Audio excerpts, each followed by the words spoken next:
नमस्कार विद्यार्थियों, हम पढ़ रहे हैं तर्क संग्रह। और यह जो तर्क संग्रह है इसमें आज हम चतुर्थ द्रव्य को पढ़ रहे हैं जिसका नाम है वायु।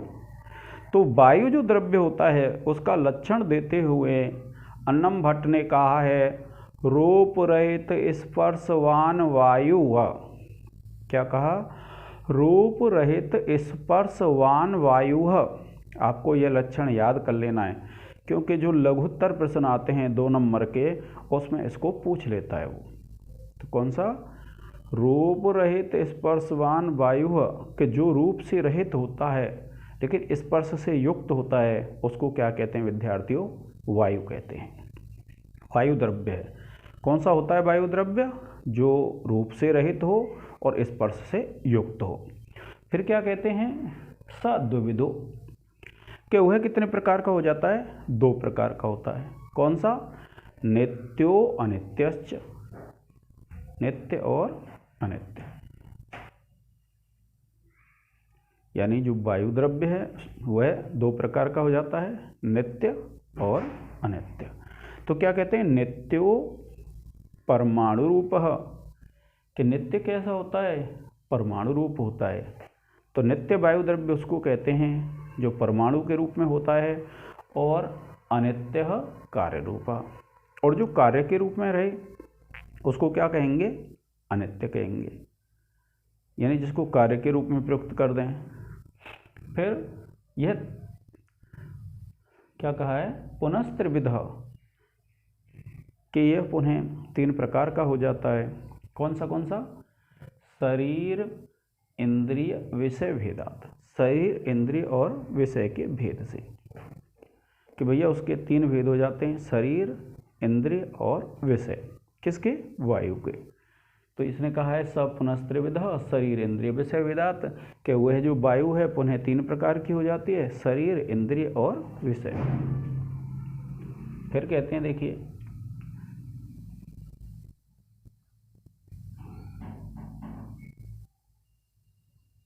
क्या कहते हैं? शरीरम वायु लोके। इसका जो शरीर होता है वह कहाँ पर होता है? वायु लोक में होता है, पवन लोक में होता है। ऐसा मानते हैं कि जो वायु है उसका शरीर कहाँ पाया जाता है? वायु लोक में, पवन लोक में। इसलिए क्या कहा? शरीरम वायु लोके कि इसका जो शरीर होता है वह वायु लोक में पाया जाता है। दूसरा दिया इंद्रियम। इंद्री क्या होती है? इंद्री होती है भैया स्पर्श ग्राहकम, जो स्पर्श को ग्रहण करने वाली होती है। यानी जो वायु है उसकी इंद्री कौन सी है? स्पर्श ग्राहकम कि जो स्पर्श को ग्रहण करने वाली है। त्वक, त्वक कहते हैं त्वचा को। इंद्रियम स्पर्श ग्राहकम, इंद्री क्या होती है? स्पर्श को ग्रहण करने वाली। और कौन सी इंद्रिय विद्यार्थियों? त्वक। और सर्व शरीर वर्ती कहाँ पाई जाती है त्वक? संपूर्ण शरीर में, यानी सर्व शरीर वर्ती, यानी जो संपूर्ण शरीर में पाई जाती है वह क्या होती है? इसकी इंद्रिय होती है। और फिर क्या कहते हैं? देखिए विषयो वृक्षादि कंपन हेतु। इसके जो विषय होते हैं वो क्या होते हैं? वृक्ष आदि का जो कंपन होता है वही क्या कहलाता है विद्यार्थियों? इसका विषय कहलाता है। तो देखिए अब जब आप देखेंगे कि परमाणु रूप है, परमाणु रूप क्या होता है? परमाणु रूप ये होता है अत्यंत सूक्ष्म रूप। कैसे? जैसे मान लीजिए वायु है, आप कार्बन डाइऑक्साइड के परमाणु में CO, ऑक्सीजन का O है, तो ये तो होते हैं परमाणु रूप। और कार्य रूप में कैसी आती है? आंधी आ गई, तूफान आ गया, ये सब किस में आ जाते हैं? कार्य रूप में। तो आंधी तूफान आदि ये तो क्या हैं? अनित्य हैं। और जो नाइट्रोजन का, जैसे आपने N2 या जो भी पढ़ते हैं, और हाइड्रोजन है, इन सब के क्या है? परमाणु हैं। तो उन परमाणु रूप में होती है वो तो होती है नित्य, और जो कार्य रूप में आंधी तूफान आदि हैं वो क्या हो जाती है? अनित्य हो जाती है। अब पुनः जो अनित्य है, अनित्य किसको बोलते हैं? जो आंधी तूफान आदि कार्य हैं उनको, वो 3 हो जाते हैं। कौन से? शरीर, इंद्रिय और विषय। तो शरीर, अब आपसे कोई पूछ सकता है कि भैया वायु का शरीर कहाँ मिलता है, तो आप कहेंगे वायुलोक है, कि भैया इसका जो शरीर है वो कहाँ पाया जाता है, वायुलोक में। यानी ऐसा माना जाता है कि जो वायु है उसका शरीर वायुलोक में पाया जाता है। इंद्रियम, तो वो क्या कहते हैं, इंद्रियम स्पर्श ग्राहकम, कि भैया इंद्रिय क्या होती है, तो इंद्रिय होती है कि स्पर्श को ग्रहण करने वाली, कि इंद्रियम स्पर्श ग्राहकम त्वक, कि जो स्पर्श को ग्रहण करने वाली होती है और जो त्वचा होती है वही क्या है, इसकी इंद्रिय होती है। और सर्व शरीर वर्ती, जैसे हमारा जो शरीर है संपूर्ण शरीर में त्वचा पाई जाती है और वो किसका ग्रहण करती है, स्पर्श का ग्रहण करती है। और फिर विषयों, कि भैया विषय क्या होते हैं, तो विषयों वृक्षादि कंपन हेतु है, कि वृक्ष आदि का जो कंपन हेतु होता है, वृक्ष हिल रहा हो, वस्त्र हिल रहा है, तो हम ये बता देते हैं हवा चल रही है। तो वृक्ष आदि में जो कंपन पैदा होता है वह किसके कारण से होता है, हवा के कारण से।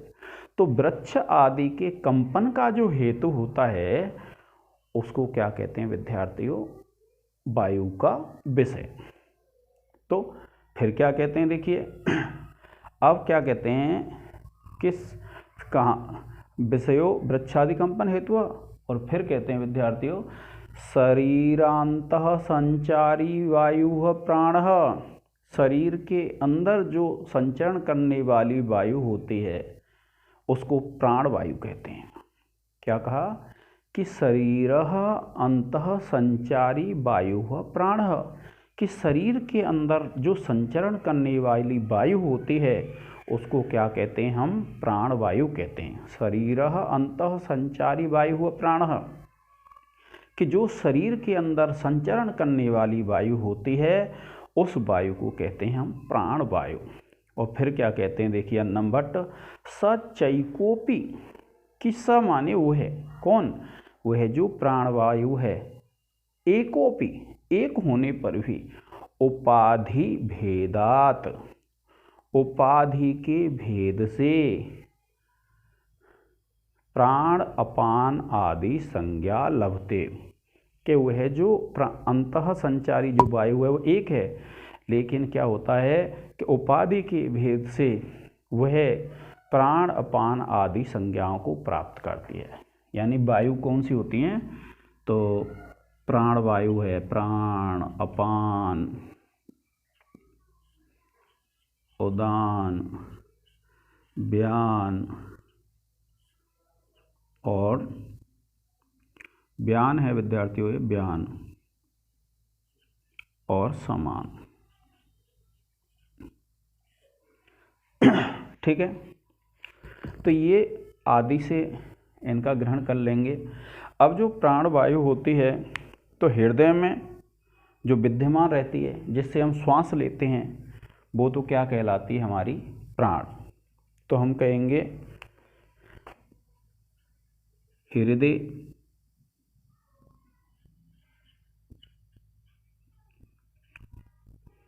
प्राण, के हृदय में जो पाई जाए वो कौन सी वायु हो जाएगी, प्राण।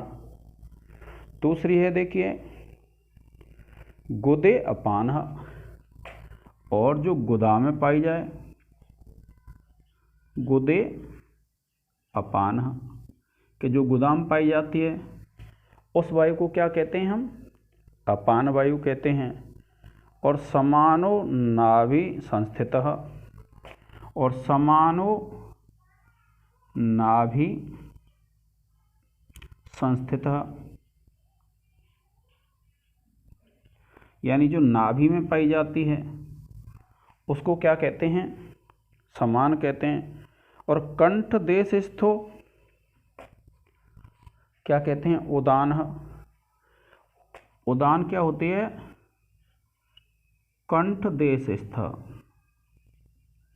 यानी जो कंठ देश स्थ, कंठ में जो पाई जाती है जिससे हिचकी आती है उसको कहते हैं हम।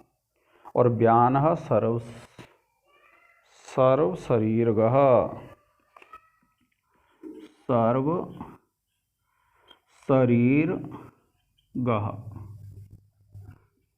अब देखो विद्यार्थियों, क्या बताया कवि अन्नम भट्ट ने कि भैया शरीर के अंदर जो वायु होती है उसको हम प्राण वायु कहते हैं, लेकिन क्या है वह जो प्राण वायु है ना, अकेली होने पर भी उपाधि के भेद से यानी अलग अलग उपाधियां दे दी गई हैं। कैसे कि हृदय, जो हृदय में पाई जाती है जिससे हम श्वास लेते हैं उसको तो कहते हैं प्राण वायु। दूसरा दिया गुदे, गुदे कहते हैं मलद्वार को, जहाँ से हमारे शरीर की गंदगी बाहर निकलती है उसको बोलते हैं मलद्वार, और उसमें जो वायु पाई जाती है उसको कहते हैं अपान वायु। फिर उदान कौन सी होती है? उदान वह होती है जो कंठ में पाई जाती है जिससे हिचकी आती है। फिर व्यान है सर्व शरीरगह, संपूर्ण शरीर में जो पाई जाती है उस वायु को कहते हैं विद्यार्थियों हम व्यान वायु। और समान कहते हैं नाभि संस्थितः, कि जो नाभि में पाई जाए उसको कहेंगे हम समान वायु। तो इस प्रकार से क्या है कि यह जो वायु वाला वह है हमारा पूर्ण हो जाता है। अब देखिए, जब आप इसकी व्याख्या कर देंगे फिर उसके बाद आप क्या लिखेंगे? विशेष। अब देखिए विशेष में क्या लिखना है। सबसे पहले तो नंबर 1 पे लिख देंगे आप द्रव्य का लक्षण, ठीक है। फिर उसके बाद आप लिख देंगे विद्यार्थियों स्पर्श है तो आप स्पर्श का लक्षण लिख देंगे। स्पर्श का क्या लक्षण है विद्यार्थियों? इसका लक्षण है त्वगिंद्रिय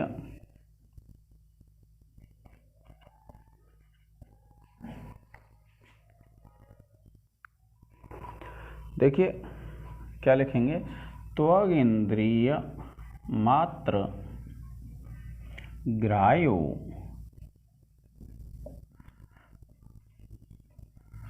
गुणः स्पर्श, ठीक है। ये स्पर्श का लक्षण हो जाएगा विद्यार्थियों। और फिर आप लिख देंगे प्राणापानादि,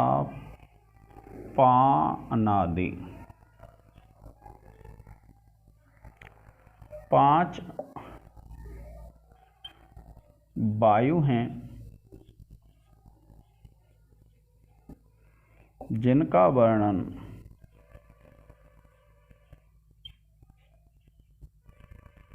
ये वर्णन लिख देना है आपको विद्यार्थियों। व्याख्या में भी लिखेंगे और विशेष में भी लिख देंगे इस वर्णन को। और आप इसका एक स्क्रीनशॉट ले लें विद्यार्थियों।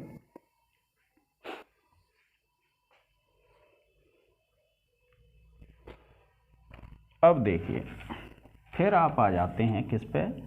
व्याकरण टिप्पणी पर।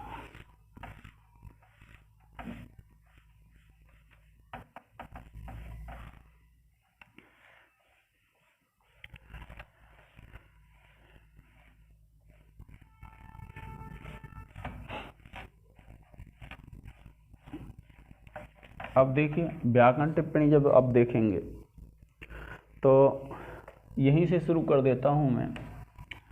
देखिए पहली जो व्याकरण टिप्पणी है, मान लो मैं ये लिख देता हूं यहां से, एक है जैसे, ठीक है विद्यार्थियों। तो आप लिखेंगे चैको, ठीक है। तो आप लिखेंगे च प्लस एको पी। और वृद्धि संधि है विद्यार्थियों। कौन सी संधि है? वृद्धि संधि है। दूसरा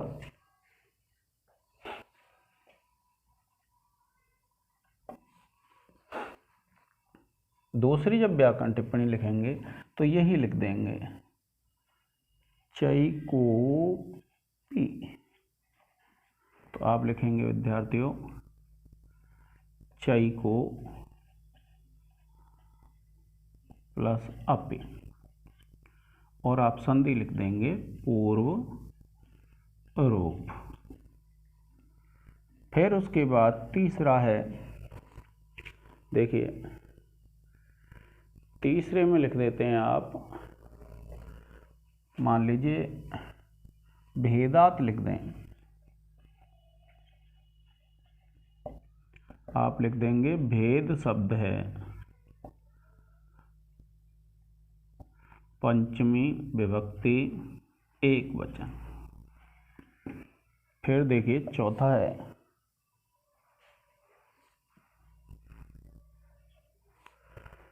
ठीक है। अब चौथे में क्या लिखेंगे आप विद्यार्थियों, तो देखिए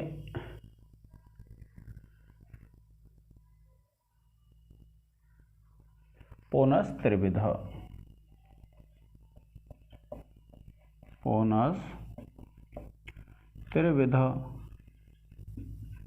तो आप लिख देंगे पुनः प्लस त्रिविधा, और विसर्ग संधि लिख देंगे।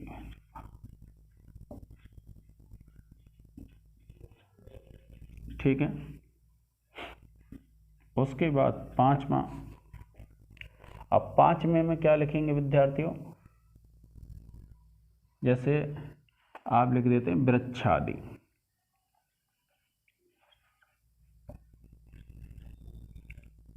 तो आप लिख देंगे वृक्ष प्लस आदि, और संधि हो जाएगी विद्यार्थियों दीर्घ। ठीक है। फिर उसके बाद देखिए छठवीं मान लो व्याकरण टिप्पणी लिखते हैं, तो ये है शरीरेंद्रिय,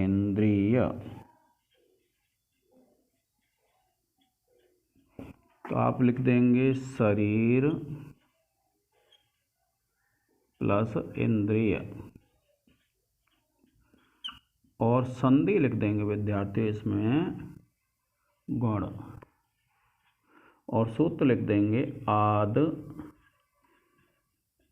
गुण।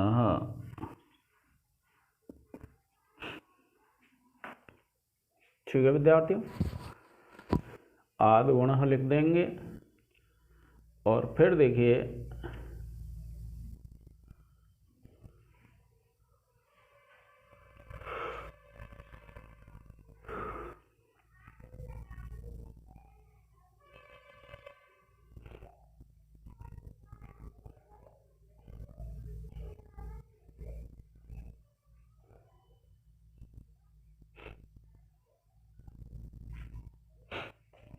अब चाहें तो देखिए यहाँ भी लिख देंगे दीर्घ संधि है, यहाँ भी लिख देंगे पूर्व रूप संधि है नित्यो प्लस अनित्यश्च।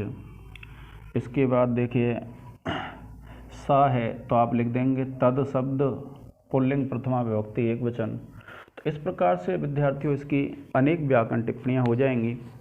तो आज के इस लेक्चर में इतना ही विद्यार्थियों, और मेरा आप सभी से यह निवेदन है कि इन वीडियो को आपके लाभ के लिए बनाया जा रहा है, तो जो भी आपके साथी हैं जो आपके संपर्क में हैं उन सभी को शेयर कर दें और चैनल को सब्सक्राइब कर लें, जिससे क्या है ज़्यादा से ज़्यादा जो स्टूडेंट हैं उनको इसका लाभ मिल सके। ठीक है विद्यार्थियों, परीक्षा की दृष्टि से इस पूरी पुस्तक को मैं आपको पूरा करा दूंगा। उसके बाद कुछ व्याख्याएँ ऐसी हैं जो संस्कृत भाषा में आती हैं, जो महत्वपूर्ण व्याख्याएँ वह भी करा दूंगा विद्यार्थियों। तो आज के इस लेक्चर में इतना ही। जय हिंद, जय भारत।